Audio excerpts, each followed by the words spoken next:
Hello there, folks. The expansion of ULEZ in London has become quite the contentious subject. In my opinion, we should all want the air we breathe to be as clean as possible. But ultimately, the Conservative members of the Greater London Assembly are so devoid of ideas, all they have left is to oppose Labour Mayor Sadiq Khan on nigh on everything.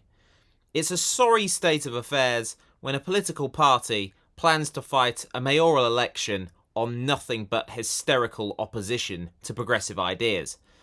It is well worth mentioning, in the case of ULEZ, this was the concept of then Mayor Boris Johnson, who is now releasing videos of his opposition to the expansion of ULEZ, as if his fingerprints aren't all over it.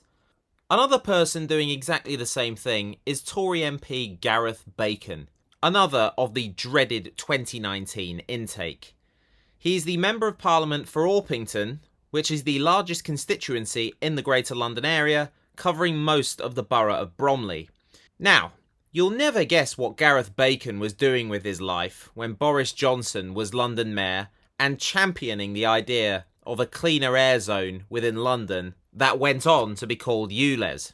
He was only the leader of the Conservative Party within the London Assembly, cheerleading Boris Johnson's mayoralty from the sidelines. It just so happens Sadiq Khan implemented the idea, and in a world where Boris Johnson leaves behind him nothing but a calamitous ruin, you would think they would want to own this relatively successful policy. But, going back to what I said earlier, they have absolutely no fresh ideas of their own, so rather than owning Boris Johnson's cleaner air idea, they have decided to distance themselves from it like a bunch of cowards because they see fighting the ULEZ expansion as their best chance of winning next year's mayoral election. Well, they need not worry about winning next year's mayoral election because Tories in London are history. With that in mind, let's have a look at the aforementioned Gareth Bacon being made to look rather stupid by Novara Media's Michael Walker in what turns out to be quite an ill-tempered back and forth, especially when Bacon shows he has no idea of the difference between public polling and public consultations. Also, note 30p Lee acting as some kind of Wetherspoon's wind-up merchant as the argument unfolds. Let's take a look. But I think if you're looking at which party has the better story to tell on crime, it's not the Conservatives because of those 20% cuts to police, which means that the police aren't really solving any crime anymore. They used to solve a lot more crimes than they used to. It's also the case that I know people who work in housing. Sadiq Khan seems to have been pretty good at providing local councils with enough funding so that they can build council homes. Things such as ULEZ, you might rail against it, is actually quite popular with Londoners.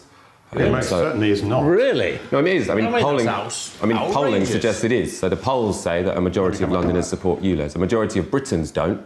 But quite frankly, it matters if the people in the city want the policy. Okay, I think you've stoked a fire, Michael, within Gareth's belly. He wants to come back on ULEZ. I've never heard so much nonsense. Honestly, I mean... Well, you stick around, Gareth. Yes, the Mayor's own consultation. So, excuse me, when the Central London ULEZ was introduced, it had support from all sides, and that's perfectly reasonable because air pollution is in Central London and largely around Heathrow Airport and some of the trunk roads in and out of London. And that was a perfectly fair thing. Stretching it to the North and South Circular was, I think, slightly more problematic. The Mayor said that if there was a response to his consultation that was overwhelmingly negative, he wouldn't do it. 60% of Londoners said they didn't want it, 70% of those in outer London, and 80% of businesses said they didn't want it. To say that it's popular in London, frankly, is absolute nonsense. I mean, there is nothing to back that up at all, other than polling commissioned by the Mayor, which is sampling, what, 1,200 people in a city of 8.5 million? Yeah.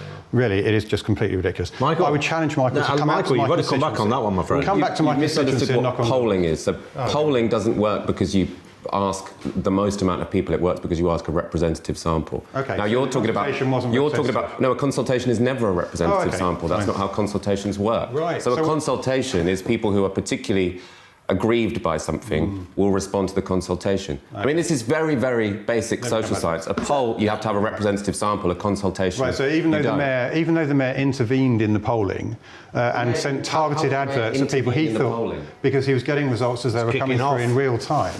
And then he commissioned TfL to do targeted advertising to people he thought would be more supportive. He then tried to suppress the results that were coming in from certain organisations, despite allowing them from others. So the mayor tried to skew the consultation because he knew it would be deeply damaging to him because it was going against consultation. So there's two things. There's polling. So the polling shows the majority of Londoners support it, which is probably why Sadiq Khan is going to win the next mayoralty and the Conservatives have absolutely no chance. The consultations are never representative. That's not what they're supposed to do. What they're supposed to do is get people who are very aggrieved, interested parties to give their opinion. Consultations aren't democracy. It's really interesting. It's really interesting. You two should... Just one second, Lee. He talks about democracy. Where's his mandate to do this? He hasn't got one. Well, it's a fair point. Well, where's his... Well, the mayor he's going to face Londoners at the next election. I think he's probably going to win. If you're right, if the polls are wrong, then maybe your candidate will win banging on about things that people don't care that much about. But why doesn't he just delay it? Why doesn't he just delay it? Yeah, if it's so popular, if Londoners really want this, delay the implementation until May. Let's make it an election issue. According to the government's own statistics, it's the Tories in power. According to the government's own statistics, 26,000 to 38,000. Well, I'm answering the question. Just calm down. I'm answering the question. You're not answering the question. Can we have security, please? Security in to break this up. No, if it's such a popular policy... prematurely because of poor... Right, guys, we're going to wrap this up now. It's getting a little bit boisterous. What I would say, my final thoughts on this is that I do not believe that Mayor Khan would be doing this if there was no money in it for him. If central government said to Khan, right, go ahead with it, and every single penny you raise from the ULEZ scheme will go back to central government as opposed to going into your pocket, then I don't believe for 1 minute that he would actually do it. I think he does care more about ULEZ than he does about crime. That's my own opinion. But thanks, guys. That was a very robust and sensible conversation. So, firstly, I get more insulted by this left in the corner segment every single week. Just look at the setup of it. Michael Walker spends most of his time speaking at the back of Gareth Bacon's dopey head. But anyway, I have heard Tories come out with some of the most inane, ill-conceived drivel. But this guy must surely win the award for biggest dope in the Commons. And he is sitting next to 30p Lee, so that is quite the achievement. Did he honestly just suggest, with no sense of irony whatsoever, Sadiq Khan should delay the expansion of ULEZ for 10 months just so the mayoral election can be fought over it? Bozo, that's not how this works. He has been democratically elected and has the mandate to implement his policies within his term in office. Much like, sadly for this entire sorry country, the Conservative government do.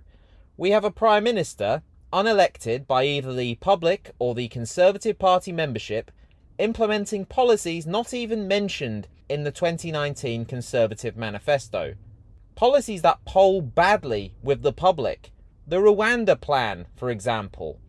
Also, and this is completely relevant to what he is saying about public consultations, the Tories have conspired with franchised rail operators to close the vast majority of train station ticket offices.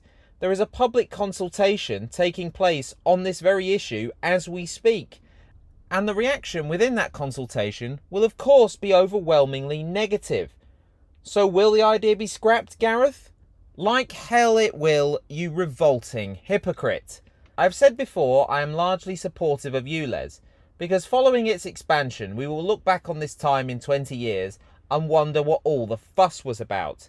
I have enormous sympathy for the people with non-compliant vehicles, especially during a cost of living crisis, and I would, if I were mayor, almost certainly be looking at extending the amount offered through the scrappage scheme to the poorest people with those non-compliant vehicles. But back with Gammon Bacon for a moment here. If anybody is up for the Tory government downing tools on, let's say, the implementation of the illegal migration bill, the online safety bill, and the minimum service levels bill, to name just a few, just so the next election can be fought over these issues, be sure to send an email to Gareth Bacon telling him what a truly marvellous idea he has had. Honestly, what a bloody pillock. And he has the nerve to roll his eyes at Michael Walker. God, get him out of Parliament. Alright, thanks for watching. Take care of yourselves, and I'll catch you again soon.